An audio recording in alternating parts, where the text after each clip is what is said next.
Channel जिसका नाम है केवल एग्जाम। इसमें हम पढ़ रहे थे मूल अधिकार के बारे में। यूथ कंपटीशन की बुक आई हुई है जिसमें 1 लाख प्रश्नों को सम्मिलित किया गया है। तो उसी क्रम में आगे बढ़ते हुए आज हम जो पॉलिटी के सेक्शन पढ़ने जा रहे हैं वो मूल अधिकार पढ़ने जा रहे हैं। अगर आपने ये वीडियो पहली बार देखने जा रहे हैं तो मैं कह रहा हूँ इससे पहले भी एक वीडियो मैंने अपलोड किए थे, ये इसी के आगे का पोर्शन था मूल अधिकार के बारे में। उसमें सारे बेसिक जो क्वेश्चन थे कंप्लीट किया गया था। अब आपको पता है मूल अधिकारों को अलग अलग भागों में बांटा गया, जैसे कि समान समता का अधिकार है, स्वतंत्रता का अधिकार है, वाक व्यक्ति का अधिकार है। तो इस तरह के पैटर्न में का जो अधिकार है उसको आज हम पढ़ने जा रहे हैं। कहने का तात्पर्य यह है कि आज से हम मूल अधिकार प्रारंभ करने जा रहे हैं, मतलब कि आर्टिकल 14 से प्रारंभ करेंगे। आर्टिकल 12 और 13 को हमने लास्ट वीडियो में बताया है। तो चलिए प्रारंभ करते हैं, लेकिन उससे पहले अगर आपने अभी तक हमारे चैनल को सब्सक्राइब नहीं किया सब्सक्राइब कर लीजिए, वीडियो अच्छा लगे लाइक करिए और सुझाव देने के लिए कमेंट भी करिए। चलिए, समता का अधिकार। समता का अधिकार का तात्पर्य क्या होता है पहले ये समझिए। समता मतलब होता है कि सभी को इक्वल रखना, यानी किसी के साथ भेदभाव ना करना। अगर कोई कमजोर है तो उसके प्रति आपको जो है एक ऐसी नीति बनानी है जो एक ताकतवर है उसके बराबर की कंपटीशन लेवल आ जाए, यानी कि कंपटीशन जो होना चाहिए वह इक्वल होना चाहिए, उसी को ही समता कहा जाता है। अब इससे जो प्रश्न बने हैं वो देख लेते हैं। भारतीय संविधान में समता का अधिकार, भारतीय संविधान में समता का अधिकार 5 अनुच्छेदों द्वारा प्रदान किया गया। ये अनुच्छेद कौन से हैं? तो आर्टिकल 14 से 18 तक हैं, यानी आर्टिकल 14, 15, 16, 17, 18 मतलब कुल मिला के 5 ऐसे आर्टिकल हैं जो समता के अधिकार पर जो है आधारित हैं। तो वो कौन कौन से क्रम वाइज हैं? वो क्रम वाइज 14 से लेके 18 के बीच है। अब है भारतीय संविधान का कौन सा अनुच्छेद विधायन सत्ता पर पूर्ण नियंत्रण लगाता है? वह लगाता है आर्टिकल 14 पे। आर्टिकल 14 पे लगाता है कौन सा? विधायन सत्ता का पूर्ण नियंत्रण लगाता है। संविधान के किस अनुच्छेद में कानून का समान संरक्षण प्रावधानित है? अनुच्छेद 14 में है। भारतीय संविधान का कौन सा अनुच्छेद वर्ग विभेद का निषेध करता है किंतु वर्गीकरण को अनुमति प्रदान करता है? वो है आर्टिकल 14। अब है विधि का नियम या कानून का अधिराज्य का अर्थ क्या है? विधि का नियम और कानून का अधिराज्य का अर्थ क्या है? इसका अर्थ में आप देखेंगे, इसका अर्थ है समान परिस्थितियों में समान व्यक्ति के लिए एक कानून और एक सा न्याय तंत्र, यानी कि सभी के लिए इक्वल कानून व्यवस्था होनी चाहिए। यही है विधि का नियम या कानून का अधिराज्य। बहुत ही डीप मीनिंग है, बात समझिएगा। इस क्वेश्चन बहुत डीप मीनिंग बताई गई है। भारतीय संविधान के भाग 3 में, भारतीय संविधान के भाग 3 में उल्लेखित किस अनुच्छेद को सर्वग्राही रूप से प्रदत्त किया गया है? वह है अनुच्छेद 14। इस वाद मतलब यहाँ होता है कि किस केस में, इस वाद में अभी निर्धारित किया गया है कि अनुच्छेद 14 में उल्लेखित समता का सिद्धांत संविधान पर आधारित लक्षण है। वह है इंद्र साहनी बनाम भारत संघवाद जो सन 2000 में आया था। भारतीय संविधान के भाग 3 का कौन सा अनुच्छेद नैसर्गिक न्याय का एक अंग है? वह आप देखेंगे अनुच्छेद 14 है। धर्म के आधार पर विभेद का प्रतिषेध किस अनुच्छेद में उल्लेखित है? वह आप देखेंगे अनुच्छेद 15 में है। अब है मद्रास राज्य बनाम दोराई राजन 1951 के मुकदमे में भारतीय सर्वोच्च न्यायालय के निर्णय के परिणाम स्वरूप किस मौलिक अधिकार को संशोधित किया गया है? वो है भेदभाव के विरुद्ध अधिकार को, यानी कि किसी के साथ किसी भी प्रकार का भेदभाव नहीं होगा। ये मद्रास राज्य बनाम दोराई राजन 1951 का केस था। भेदभाव के विरुद्ध अधिकार संविधान के किस अनुच्छेद में है? वह आप देखेंगे अनुच्छेद 15 में है। संविधान के किस अनुच्छेद में वर्णित है कि राज्य किसी नागरिक के विरुद्ध केवल धर्म, मूल वंश, जाति, लिंग, जन्म स्थान या इसमें से किसी भी आधार पर भेदभाव नहीं कर सकता है, वह अनुच्छेद 15 में लिखा है। इसमें लिखा है, अनुच्छेद 15 में लिखा है। यही इसकी दिक्कत है कि सब रंग देता है। अब संविधान का कौन सा अनुच्छेद नागरिकों के मध्य विभेद करने से राज्य को रोकता है, वह आप देखेंगे अनुच्छेद 15(1) है। क्या है? 15(1) है। संविधान का कौन सा अनुच्छेद राज्य और निजी व्यक्ति दोनों को आदेश देता है, वो देता है अनुच्छेद 15(2). वह जो अनुच्छेद 15(2) है, वह अनुच्छेद जो होता है वह राज्य और निजी व्यक्ति दोनों को आदेश देता है। अनुच्छेद 15(3) के माध्यम से राज्य को किसके लिए विशेष उपबंध की शक्ति प्राप्त होती है, वह रहती स्त्रियों और बालकों के लिए। यानी स्त्रियों और बालकों के लिए राज्य कानून में थोड़ा सा बदलाव कर सकता है। अब है प्रथम संविधान संशोधन अधिनियम 1951 के द्वारा मूल अधिकारों में कौन सा नया अनुच्छेद जोड़ा गया है, वह अनुच्छेद देखेंगे 15(4) है। इस संविधान संशोधन द्वारा संविधान के भाग 3 में अनुच्छेद 15(5) को समाविष्ट किया गया है, वो देखेंगे 93वें संविधान संशोधन सन 2005 के माध्यम से। घरेलू हिंसा से संरक्षण अधिनियम 2005 को किस वाद में संवैधानिक घोषित किया गया है, वो आप देखेंगे डॉक्टर पाल राज बनाम भारत संघवाद में है। संविधान के किस वाद के पश्चात अनुच्छेद 15(5) का समावेशन किया गया है, वो है PM इनामदार बनाम महाराष्ट्र राज्य है।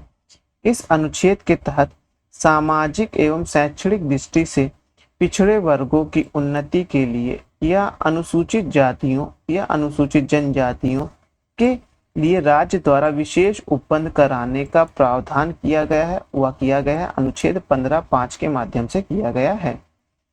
संविधान के किस अनुच्छेद में अन्य पिछड़े वर्गों के लिए आरक्षण का प्रावधान किया गया है, वह किया गया अनुच्छेद 15(4) और 16(4) में किया गया है। याद रखिएगा कि संविधान के किस अनुच्छेद के तहत पिछड़े वर्ग यानी पिछड़े वर्ग के लिए आरक्षण का प्रावधान किया गया है, तो 15(4) और 16(4) के लिए किया गया है।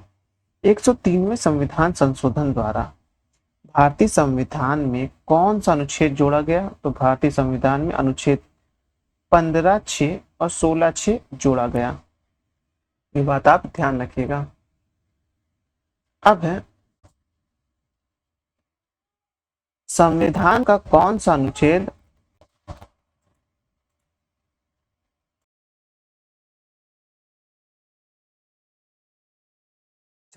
संविधान का कौन सा अनुच्छेद लोक नियोजन के विषय में सभी नागरिकों को अवसर की समानता की प्रत्याभूति प्रदान करता है।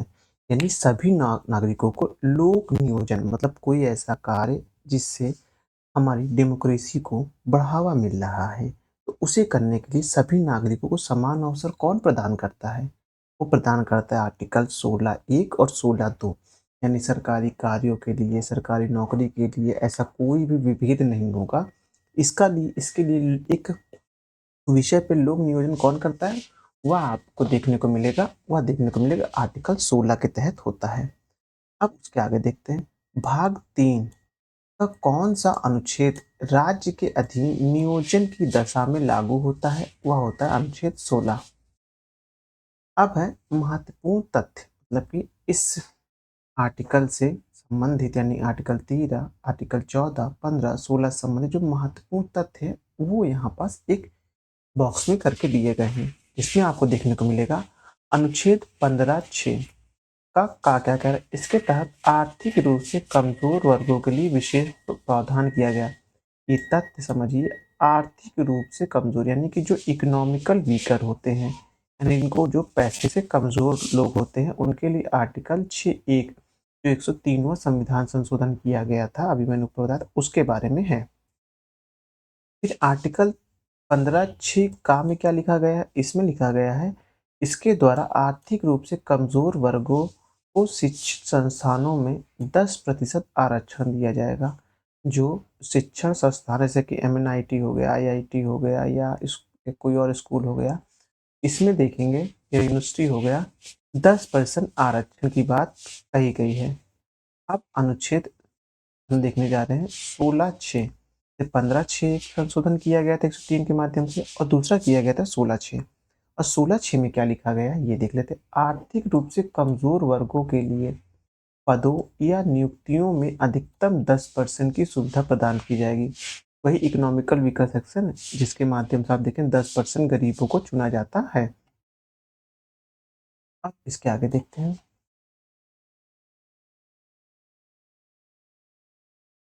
भारतीय न्यायालय को समान कार्य के लिए समान वेतन का मौलिक अधिकार निगम करने हेतु सक्षम इस अनुच्छेद के तहत किया गया है। वह किया गया संविधान की प्रस्तावना में समाजवाद शब्द तथा अनुच्छेद 15 व 16 को मिलाकर पढ़ने पर, यानी कि कहना ही चाहता भारतीय न्यायालय को समान कार्य के लिए समान वेतन का मौलिक अधिकार निगम करने हेतु सक्षम किस अनुच्छेद के द्वारा किया जाता है, वह किया जाता है संविधान की प्रस्तावना में समाजवाद शब्द तथा अनुच्छेद 14 व 16 को मिलाकर पढ़ते हैं तो आपको समान कार्य के लिए समान वेतन वाली एक अवधारणा बाहर आती है। ये बात आप लोग ध्यान रखिएगा। देखिए समाजवाद जो शब्द है ना, वो कोई सूक्ष्म शब्द नहीं है। हाँ, यह बहुत ही छोटा शब्द नहीं। समाजवाद समाजवाद को आप पढ़ने लगेंगे ना तो सालों बीत जाते हैं। मतलब समाजवाद एक ऐसी प्रस्तावना, ये तो एक ऐसी अवधारणा है। आप समाजवाद में देखेंगे कि हर एक पहलुओं को बहुत अच्छे से सजाया जाता है। इसमें उस पूरी व्यवस्था के अंतर्गत जो उच्च वर्ग में इंसान बैठा है उसके लिए भी वही नियम बनाए जाते हैं जो निम्न वर्ग का इंसान है। तो इसलिए समाजवाद शब्द जो है हमारी भारतीय संविधान की प्रस्तावना में भी है। जब मैं प्रस्तावना वाले लेक्चर पढ़ा रहा था दूसरा या तीसरे, उसमें आपको ये चीज देखने को मिलेगा। अब है संविधान के अनुच्छेद 16(4) का इस संविधान संशोधन के माध्यम से अंतः स्थापित किया गया है। वह किया गया है 77वें संविधान संशोधन अधिनियम 1995 के द्वारा किया गया है। अब है अनुच्छेद 16(4) का किसके लिए सरकारी नौकरियों में पदोन्नति में आरक्षण का प्रावधान करता है। वह करता है अनुच्छेद अनुसूचित जाति व अनुसूचित जनजाति के लिए करता है। प्रथम पिछड़ा वर्ग आयोग का गठन कब किया गया था। वह किया गया था 29 जनवरी 1953 में। बहुत इंपॉर्टेंट है। लोग पिछड़ा वर्ग आयोग को 93 लगा देते हैं, लेकिन गलत है। आप प्रथम पिछड़ा वर्ग आयोग का गठन जो किया गया था वह आपको देखने को मिले कब, 29 जनवरी 1953 में, यानी आजादी के बाद आपको देखने को मिलेगा। प्रथम पिछड़ा वर्ग आयोग के अध्यक्ष कौन थे, काका कालेलकर थे। ये बात ध्यान रखिएगा। द्वितीय पिछड़ा वर्ग आयोग का गठन किस अध्यक्षता में किया गया था, वो किया गया था वीपी मंडन 1 जनवरी 1989 की अध्यक्षता में किया गया था। अस्पृश्यता के उन्मूलन का प्रावधान संविधान के किस अनुच्छेद में किया गया है, वह किया गया अनुच्छेद 17 में। मूल अधिकारों के किस संवर्ग में अस्पृश्यता के रूप में किए गए विभेद के विरुद्ध संरक्षण समाविष्ट है, वह देखेंगे समता का अधिकार में है। अब आगे देखेंगे। इस वाद के माध्यम से यह निर्धारित किया गया कि अनुच्छेद 18 में उन अभिजात्य उपाधियों का निषेध किया जाएगा जो आनुवंशिकी होती हैं।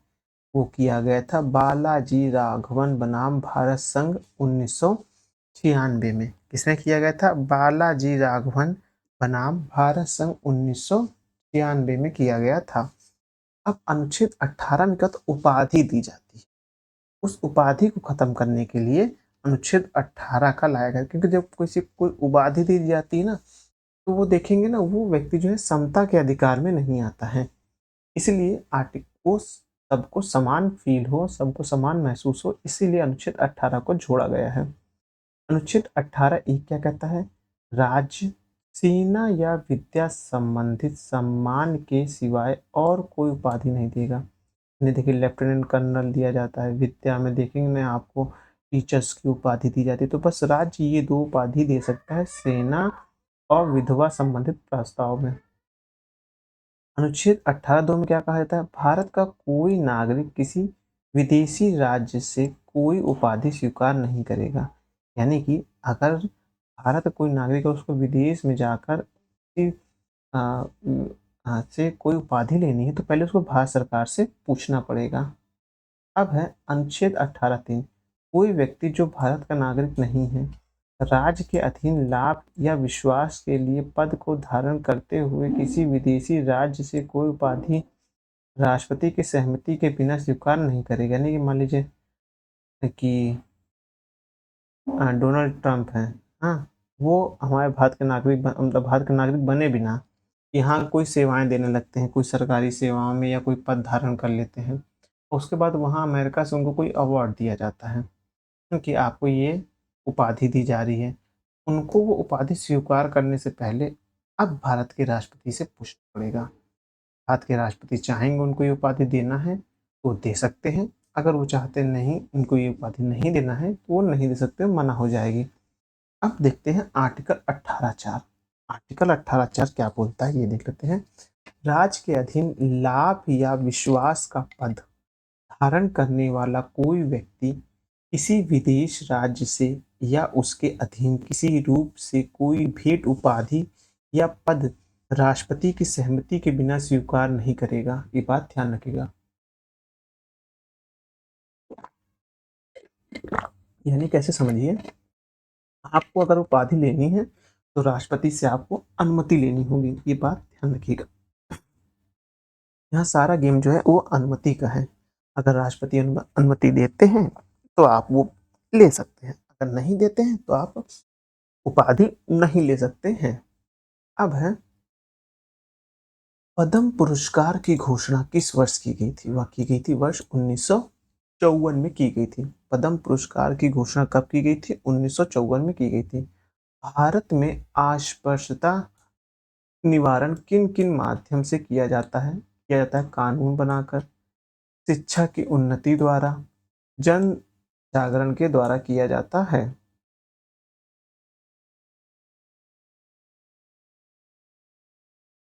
इस अधिनियम के तहत संसद ने अस्पृश्यता को दंडनीय अपराध घोषित किया है। यानी कि किस अधिनियम के माध्यम से अस्पृश्यता यानी किसी को छू लेने से, जैसे कि मान लीजिए आप पहले था कि एस.सी.एस.टी को कोई छू लेता था तो उसे अस्पृश्यता बोला जाता था, उनको छूने नहीं, उनको कहीं बैठने नहीं, पानी पीने नहीं दिया जाता था। ये अपने भारत की बात बता रहे हैं, जो आप अभी वर्तमान पीढ़ी जो देख रही होगी तो ये देख रहे वाले नहीं, ऐसा नहीं है, आज भी ऐसा है, आज भी यही रवैया है देखा जाए तो। और भारत के अधिकांश क्षेत्रों में है, पहले पूरे भारत में था, वो अधिकांश क्षेत्रों में है, लेकिन है अभी भी ये स्थिति एस.सी.एस.टी लोगों के साथ बनी हुई है, इसलिए कानून भी अभी तक है और इसमें समय समय पर संशोधन भी होता है आ रहा है। तो उसी से संबंधित ये है कि किस अधिनियम के तहत संसद ने अस्पृश्यता को दंडनीय अपराध घोषित किया है। वह किया है सिविल अधिकार संरक्षण अधिनियम 1995 के द्वारा किया गया है। अब है भारतीय संविधान में स्वतंत्रता का अधिकार कितने अनुच्छेदों द्वारा प्रदान किया गया है? वह किया गया है 4 अनुच्छेदों द्वारा प्रदान किया गया है। स्वतंत्रता और समान और समता किस क्रांति की देन है? वह आपको देखने को मिलेगा फ्रांस की क्रांति की देन है। ये इंपॉर्टेंट क्वेश्चन है कि स्वतंत्रता और समता किस क्रांति की देन है? वो है फ्रांस की क्रांति की देन है। अब है विधि सम्मत शासन के सिद्धांत का प्रतिपादन किसने किया था? वो किया था एवरी डेसभी ने किया था। विधि का समान संरक्षण किस देश के संविधान से लिया गया है? वह लिया गया अमेरिका के संविधान से लिया गया है। अब है विधि के समक्ष समता, उसमें क्या बोला गया? विधि के समक्ष समता की अवधारणा का उपयोग डायसी डायसी ने किया है। विधि के समक्ष समता से से आशय है कि कोई भी व्यक्ति विधि के ऊपर नहीं है और प्रत्येक व्यक्ति ऊंच नीच का भेदभाव किए बिना देश की सामान्य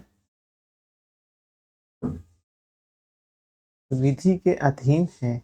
विधि के समक्ष समता को नकारात्मक संकल्प कहा जाता है।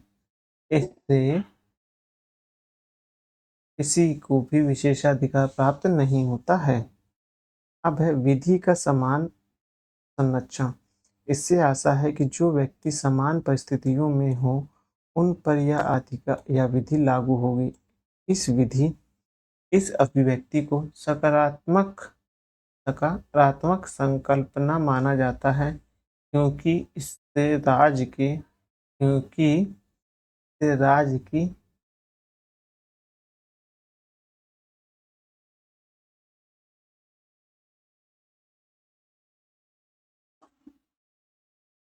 अब मार्गदर्शन शक्ति का सिद्धांत क्या है? जब शक्ति का मनमाने ढंग से प्रयोग किया जाता है तो मार्गदर्शन शक्ति का सिद्धांत आता है। और है भारतीय संविधान का कौन सा अनुच्छेद संसद को अस्पृश्यता के चरणों के लिए दंड विधि विहित करने के लिए विधि बनाने की शक्ति देता है? अनुच्छेद 17 से 35 के बीच पढ़ा जा सकता है। सिविल अधिकार संरक्षण अधिनियम 1955 विहित दंड क्या है ये देख लेते हैं। किसी व्यक्ति को सार्वजनिक पूजा स्थल में प्रवेश करने से या पूजा करने से रोकना है, तभी नहीं रोक सकती है। अस्पृश्यता पर आधार पर अनुसूचित जाति के किस सदस्य को अपमान करना है? प्रत्यक्ष या अप्रत्यक्ष रूप से अस्पृश्यता का आदेश देना, ऐतिहासिक मार्गदर्शन, धार्मिक एवं अन्य आधार पर अस्पृश्यता को न्यायोचित करना है। किसी दुकानदार, जलपान ग्राहक, होटल व सार्वजनिक स्थान के प्रवेश पर नहीं रोका जा सकता है। जो SC ST है उनको अस्पताल में प्रवेश से मना करना अस्पताल में प्रवेश से मना करना तब भी अस्पृश्यता का आप ऊपर कानून लगा के आप मना कैसे कर दिए।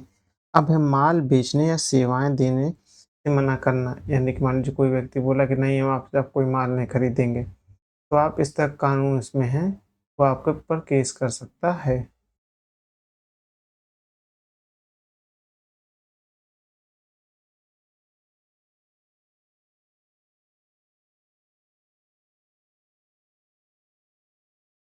इसने विधियों के समान संरक्षण को विधि के समक्ष समता का ही एक उप सिद्धांत माना है। वह न्यायमूर्ति पतंजलि शास्त्री ने माना है। किस वाद में विधि के शासन को आधारभूत ढांचा घोषित किया गया है? मिनर्वा मिल्स बनाम भारत संघ 1980 में किया गया है। इस वाद में उच्चतम न्यायालय ने कहा है कि समता और समानता पर आधारित एक ही दूसरे के कट्टर शत्रु हैं। वो है EP रुपैया बनाम भारत तमिलनाडु राज्य है 1974 का। इस वाद में माना गया है कि व्यक्ति स्वयं एक वर्ग माना जा सकता है। चिरंजी लाल बनाम भारत संघ 1951 के मामले में पिछड़े वर्ग पर निर्धारित किस आधार पर नहीं किया जा सकता है? वह आर्थिक आधार पर नहीं किया जा सकता है। अब किस संविधान संशोधन अधिनियम द्वारा आर्थिक रूप से दुर्बल वर्गों के लिए आरक्षण का प्रावधान किया गया है? वह किया गया आर्टिकल 103 में किया गया, संविधान संशोधन 103 में किया गया है।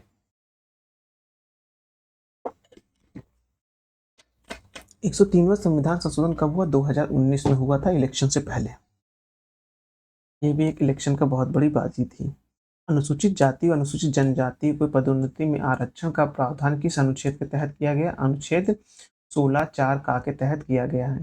भारतीय संविधान के अनुच्छेद 16(4) खा को किस संविधान संशोधन के माध्यम से जोड़ा गया है? और जोड़ा गया 81वें संविधान संशोधन अधिनियम 2000 के माध्यम से। इस वाद में उच्चतम न्यायालय ने अग्रनायन यानी कैरी फॉरवर्ड रूल के नियमों को असंवैधानिक घोषित किया था। वो था देवासन बनाम भारत संघ वाद। इंदिरा साहनी बनाम भारत संघ मामले के समय उच्चतम न्यायालय के मुख्य न्यायाधीश थे कौन थे? श्री H.M. कनिया थे। इस वर्ग की संविधान में परिभाषा नहीं दी गई है, वह है पिछड़े वर्ग की। पिछड़े वर्ग कोई परिभाषा नहीं है। इस अनुच्छेद के तहत राज्य केवल सेना व विधि संबंधित उपाधि प्रदान कर सकता है, वह है आर्टिकल 18A के माध्यम से है।